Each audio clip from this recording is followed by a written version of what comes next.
and nobody talks about this. Nobody talks about this. The chicken.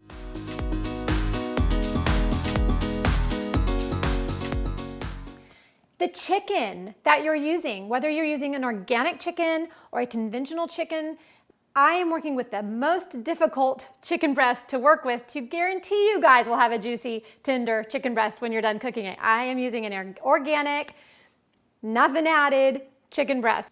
Hi, I'm Deborah. You're watching The Last Minute Cook. Today I have for you a juicy oven-baked chicken recipe. And I love this recipe because it's like boom, boom, get it in, one and done. So let's get started. You're gonna want to give a good, pounding to your chicken. Go to town. Just make sure that it is about the same thickness for all of the pieces that you're going to be using. So that is really important. Coat the casserole dish with a little bit of olive oil, and then we'll get our pieces in here and line them up. I'm not going to overlap them. I'm just going to get them laid in. I'm starting on like the back side because I'm going to end up flipping them over. And for a nice presentation, you want to think about, like when you're wrapping a present, you want to think about what it's going to look like. So I'm starting with the underside of it up so that when I flip it, it'll be nice and pretty. Let's see if this guy will fit. And then the same thing, we're going to get a little bit of olive oil on these guys. And whoop, that was kind of a heavy pour. You don't really need to measure out your olive oil. Just be gentle with your pour. I kind of went a little heavy on that, but that's okay. Why is that okay? That's okay because this is going to end up with a delicious sauce in our casserole dish, but it's not going to be so saucy that the chicken is like boiled or whatever. This is just going to be a nice, good sauce that we're going to be able to drizzle over the chicken when we serve it. Salt. Again, this is organic chicken. There's no, salt solution or anything in it, so I need to give it some salt. And Italian seasoning, and I don't measure this either, and if that drives you crazy, you're welcome to use, I would say, probably a tablespoon between both sides, but it's a lot easier just to, sprinkle this directly on into like a layer and just make sure you've got a good coverage. Then after that's done, we will flip those babies over and give it a little brush across these guys too. So one of the things we're trying to do here with this oil is not to get it stick, and also for the flavor, but a good coating of a little bit of oil will help keep those juices locked in where you want them. Just a nice little layer. Something like this that you see right here. Okay, lemons. I like to use half of the lemon on the chicken, freshly squeezed lemon juice. This is delicious. So get that fresh squeezed lemon on there, and if it drives you crazy trying to deal with lemon seeds, you could use your hand and catch the seeds. Just make sure you don't have anything that's going to burn on your hand. Like if you have a paper cut, that would be awful.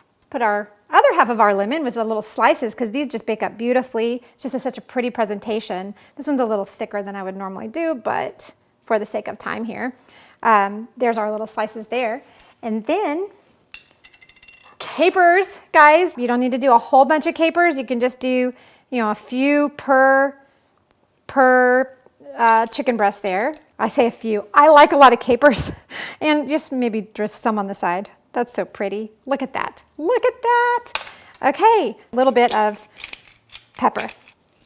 That's the lineup right here. This is going in the oven, in the preheated oven. So the oven should be preheated before you start this process to 425. We have pounded this chicken nice and thin. So I'm going 16 minutes. Oh, 16 minutes you say? There it is. 16 minutes, that's not long enough. Watch the trick. Here it comes. It's been exactly 16 minutes. Got this right out of the oven and immediately can't even enjoy the beauty of this chicken because it needs to be covered immediately and let rest for 5 minutes. No tempting checking it to see if it's done. Just let it sit because I mean, I'm not telling you not to check it. You can check it to see if it's done. I am not going to give in to the temptation because I want every bit of the juices to stay inside those chicken breasts. Let it rest. We're at the 5-minute mark, so now I can take a peek. It's been a solid 5. Woo! Steam. And now I take my trusty thermometer and check at the thickest part of the chicken to make sure that we are at 165, and look at that. I'm going to count that as 165. That is the recommended temperature to get to by the food authorities. I could just put this right on a trivet on the table like this. It's so pretty with its lemons. Juices on there. Oh my goodness. Look at the drizzle of that sauce. Yum. Okay, now juicy, tender chicken as promised. Let's take a look. Perfect. You can see how juicy this chicken is. You could just see it. Let's take a look. Not a look, a taste. Oh, perfect. See this? This is tender and juicy chicken. Making sure you let it rest, making sure they're about the same thickness, making sure you don't overcook it. That's it. So if this chicken can come out tender and juicy and delicious, you guys can go confidently to go get some chicken and bake it up for dinner tonight. Thank you so much for watching. I would love to know from you in the comments if you liked this method, if you have a different method. Love to hear from you guys, and definitely, if you haven't done it, subscribe and ring that little bell so that you'll be notified when I post my episodes. Give me a like on this video, please. And thank you so much for watching. Buon appetito. Ciao.